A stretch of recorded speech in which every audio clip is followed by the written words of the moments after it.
Good morning mga kabangka, welcome back naman sa ating munting channel, Pobreng Malipayong channel. At kung gusto po natin na update tayo sa video na ina-upload ko araw-araw, pag-subscribe na lang po.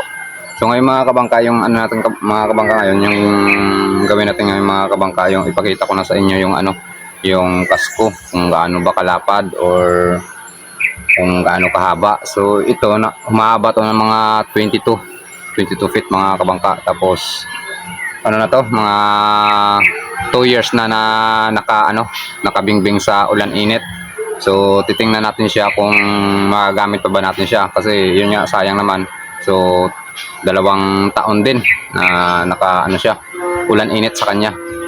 So yung inaano ko lang dito kabangka, mahogany kasi to, at saka pag medyo matanda na mahogany, tapos yung may tugas na, yung matigas na sa gitna, so goods naman yung kabangka. Pero tingnan pa rin natin kabangka.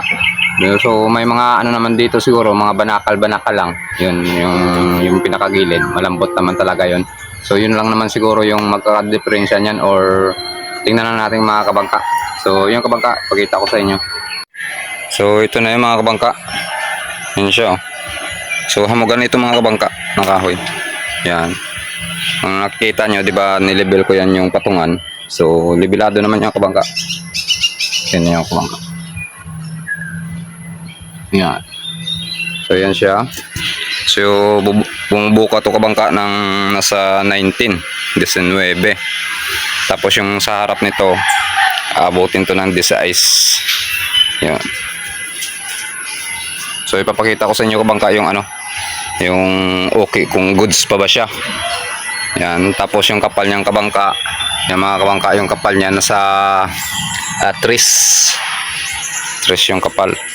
So baka napansin nyo kabangka, kasi siya, di ba pagkasko medyo, pag magpatistis ka, na kaagad, parang baol na kaagad, kasko na. Pero ako kabangka hindi, tinatablon ko lang yung kabangka, ganyan. Tapos gusto ko kasi kabangka, ako na yung kukorte niyan, ako na magkorte, ako na magdesign. Kasi pag pinachinsuan natin kaagad, sayang din yung mga tira, mapakinabangan din natin, so may iwan lang din sa bundok. So yan siya mga kabangka. Yan. So titingnan natin kabangka kung goods pa ba to, okay pa.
Kayo! Mayan? Ah,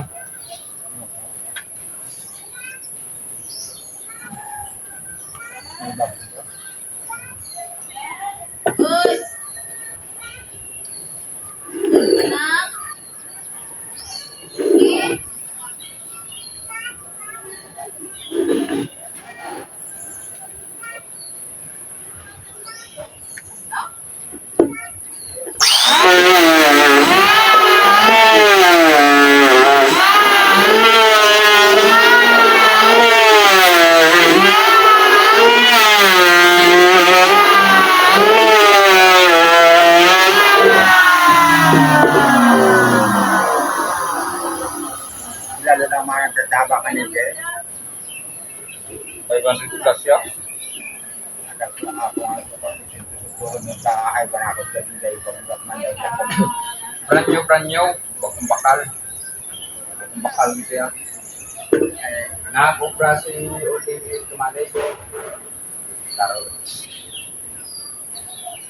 Pagpulit na ako.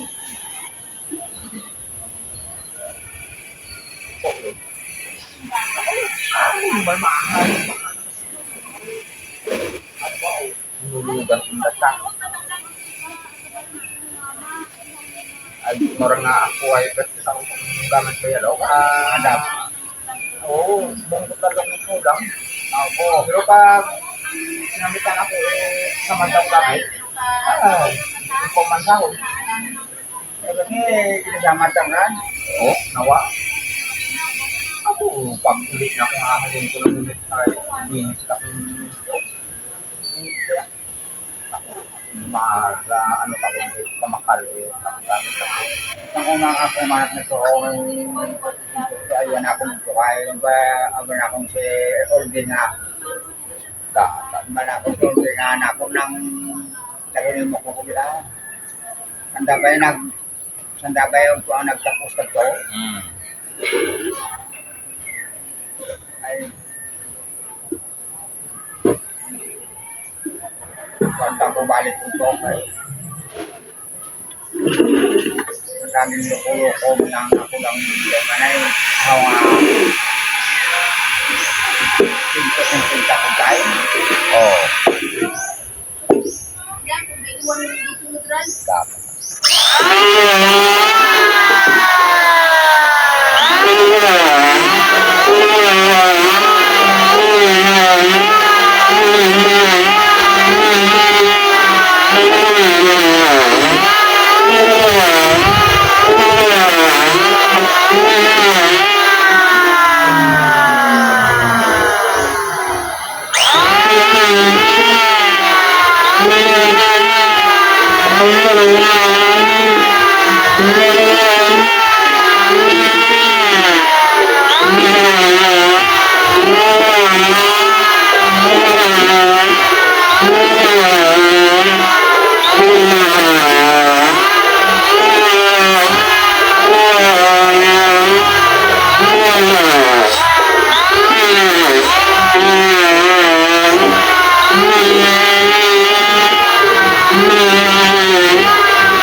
ปล่อยมาเลยจะบอกเนาะ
nawala ito na nito ba?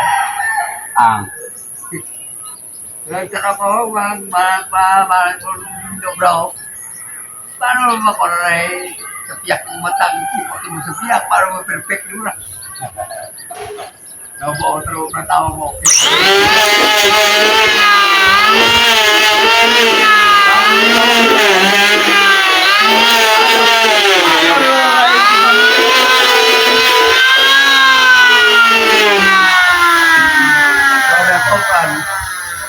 Otra nagtipo sa piyak matara, wala ko mo.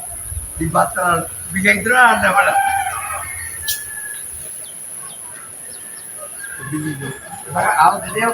Nakakaw. Hindi. Saka, hindi. Ligos. Dadagan. Takwa, ligos.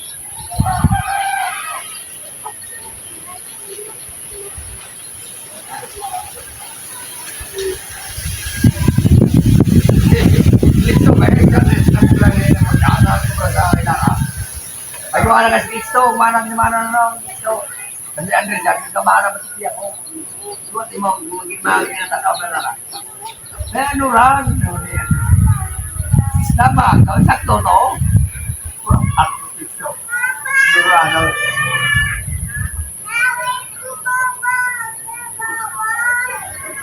Naway, bigbubuin mo asen. Ayun, kahit kumusta kasi mo. Naway.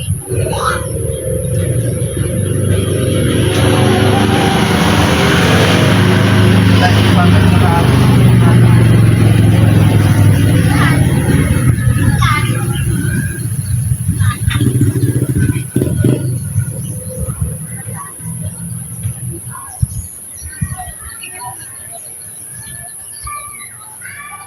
sabi ko tao ko, ano?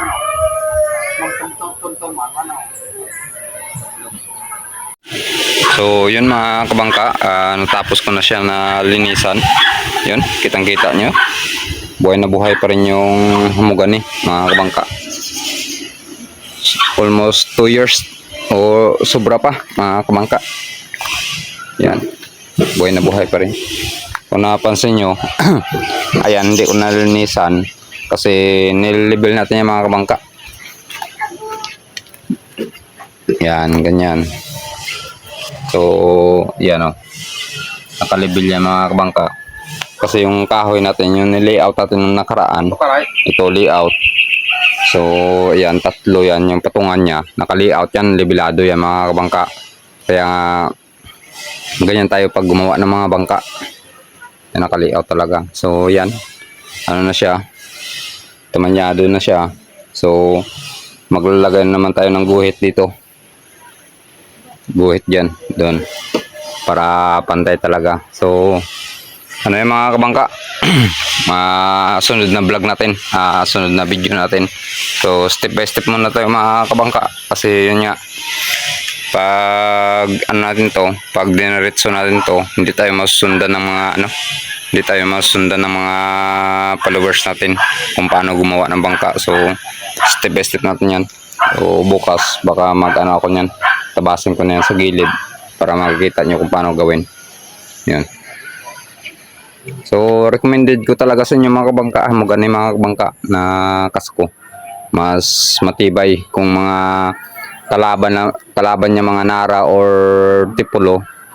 Talagang sasabayan ng hamugani yung mga kabangka. Baka mauna pa sila na mapudpud kaysa sa hamugani. So yung mga kabangka, kita nyo naman. Almost 2 years. Ulan init yung sa kanya dun sa baba.